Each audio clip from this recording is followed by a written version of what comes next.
So I'm just logging in for the day. Today starts a 2-day kind of series. We have a mixed block schedule. So the blocks that I have my students for 80 minutes, we're going to the library today.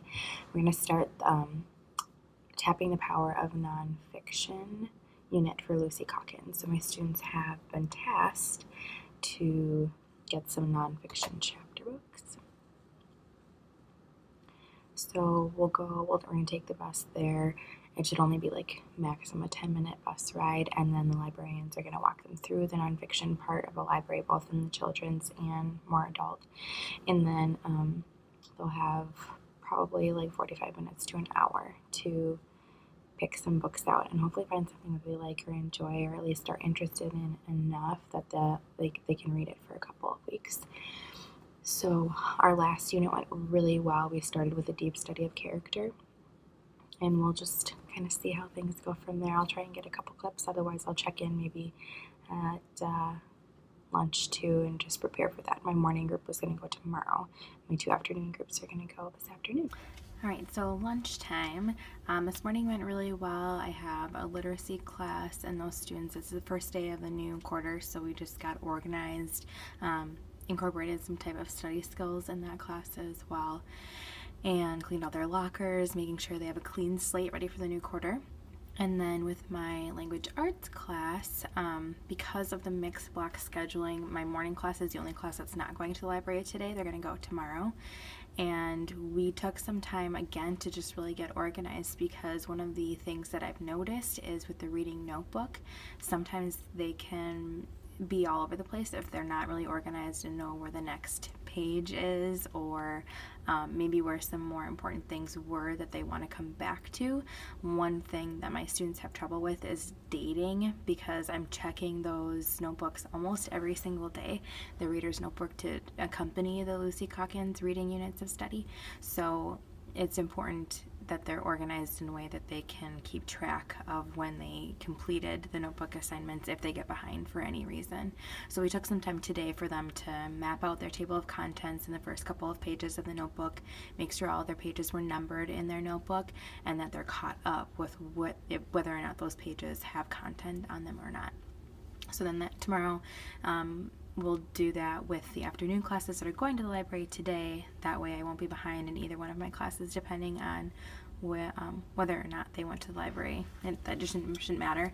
And then we'll start the Tapping into the Power of Nonfiction, Lucy Calkins reading units of study on Wednesday together.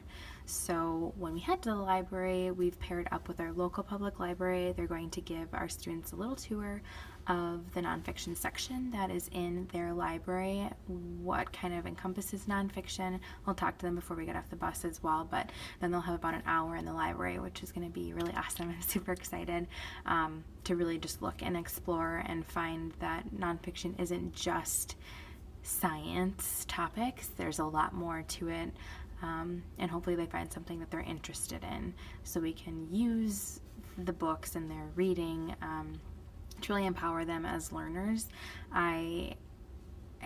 It's really tough to have students pick a book and tell them what that book has to be about, or even what genre it has to be, because it's the more prescriptive it is, I believe, the less enjoyment they get out of it. So I want to be really careful and be as excited and enthusiastic as possible when we go to the library today, so they enjoy this unit and the start of it.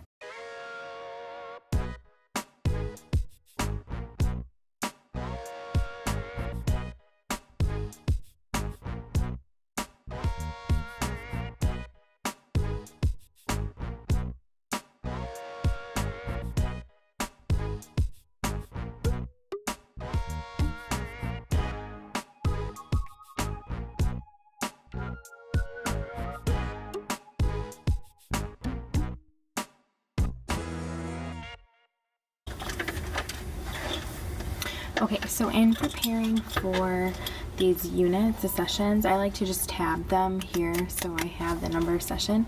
But the first one, it says well, when there's a read aloud, there's not a teaching point.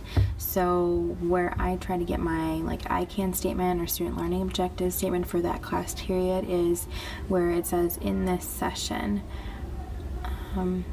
you'll teach students that readers orient themselves to a nonfiction text by reading the front matter closely to formulate questions and grow initial ideas. I try and gather that information to come up with my statement if there isn't a direct, explicit teaching point for that day. So it'll be important as they get off the bus or maybe on the bus on the way back here that I document the book that they chose so I can put them into book groups for Wednesday. That'll be something else that I have to do just to try and stay on top of all of it. All right, so the library today went really well.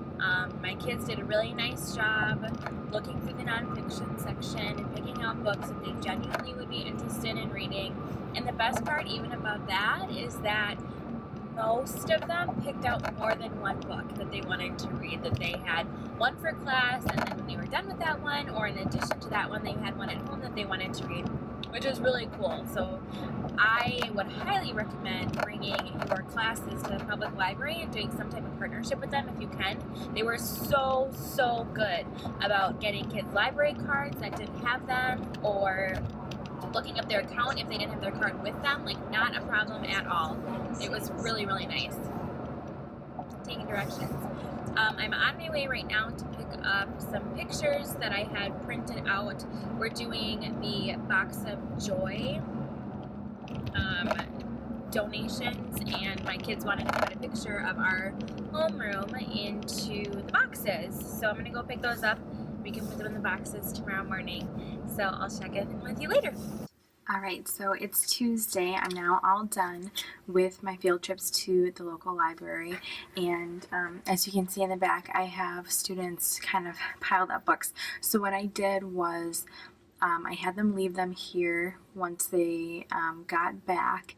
And the next time I had them in class, so for my kids that went yesterday, they left them overnight. And then today what I did before they came in was I grouped the books without knowing whose they were in groups based on what I thought would kind of go together relatively the best I could, no more than groups of 4. And then when students came in, I had them put all their names on a Post-it and then come up with a solid theme or idea or commonality that they saw between all of the texts. And I got some really cool ones. Runaways and Victims was one that they came up with. People who are trying to find someone or something. So it's some type of search. Some started out with, that they all have words, that they're all nonfiction. But I pushed them to really dig a little bit deeper and maybe read a couple pages in their book and see what they could find. And they ended up coming up with some really cool things. All right, so today's the end of the day, Wednesday, and we had a really good day today. I would say trying to take it slow just doesn't really jive with my students. So I gave them a lot of reading time, and we did some grammar practice, and I explained to them we have the new electronic checkout book system, which they were really excited about, but they just aren't in the practice of reading for that long anymore. So that's something I need to build up again, which is fine. So tomorrow I'm going to give them a pre-test to our Lucy Calkins Reading Units of Study, The Power of Tapping into Nonfiction. I tried to make copies of a newspaper article. Copier wasn't working, so I'm just going to put it all on a Google Doc that have a spot where they can type it in and kind of work with it. That way they can read at their own pace and then answer some questions. Once they're done with that tomorrow, then I'll give them time to read, maybe do some more grammar depending on how the diagnostic results came in today. And then I'll actually officially start the unit on Friday. So No Red Ink has actually been amazing as far as grammar, and students have commented over and over how much fun it is and how much they like it compared to the other grammar practice that they've done, which is wonderful. If they can say anything positive about grammar at all, I'm happy. So there's that. I'm trying to think what else. Oh, I had students working in my room that were so helpful in getting books put away into the shelves. I had the custodian was so kind and moved some of shelves into my room. All right, today's Thursday and super exciting. I got another bookshelf in my room, and I had amazing student volunteers help me sort all the books into more specific categories for fiction and put them on the bookshelves. So I'm so grateful for them and the work that they were willing to put in. And now when students want to search for a book, they'll have an easier time because they'll know where to look. So I've got a ton of fiction books here. So I've got all my nonfiction books there. And then I had students put books into this bookshelf and categorize them with more specific fiction categories as well. So I think I'll cap off the week here. I clearly have some more work to do. I've got empty bins and some other stuff strewn across my desk right now. But all the books in my classroom are categorized by genre and they're put away on a shelf. They have a home. And I could not have done this without parent volunteers, without students willing to help me, and their time and positive attitude really helped a lot too.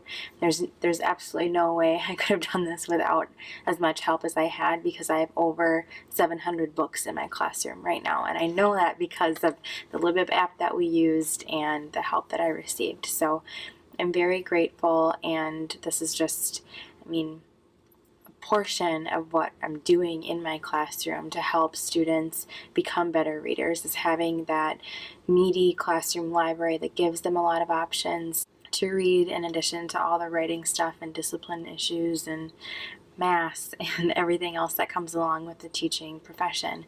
But this is just a highlight on that happens in addition to what happens in the classroom, so you can get a better idea if you're interested in what a day in the life of a teacher is. So thanks for watching, and we'll see you next time.